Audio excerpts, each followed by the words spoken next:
Guardo fisso, per ore ciò che passa, dietro quel via vai che puzza, è una falsa tragedia come un film, ti sbarrano il passaggio e la notte parla di cemento e metallo. Non c'è spazio per muoversi, la scatola è mai chiusa, ti svegli la mattina con la mente confusa, ti svegli la mattina coi ricordi dell'accusa. Parlano tanto quei signori di promesse della crescita d'un paese con statistiche malmesse, ti riempiono d'accuse false mai provate e ti sbattono in galera con notizie falsate, lontano dal mondo, da ogni realtà dove il grido d'un uomo muto resterà, dietro le sbarre che date nel tempo, dove il dolore non conosce pietà. Di tanto in tanto io perdo la speranza, non so più in cosa credere e chiudo gli occhi, sai, chiudo gli occhi per dimenticare tanta crudeltà, la speranza se ne va, paure, lotte, affanni mi ritornano, aiutami e chiudo gli occhi per vederti ritornare finalmente qui da me.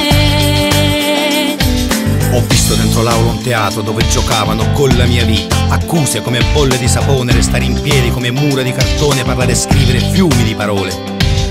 Guardano con gli occhi ma non vedono, parlano e condannano con anni che pesano, la cattiveria è stampata sulle loro facce, la giustizia ci veste con tanti stracci. Ci siamo dentro, ci siamo dentro, giriamo intorno, giriamo intorno.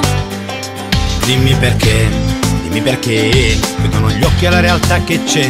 Dimmi perché, cerco giustizia e giustizia non c'è.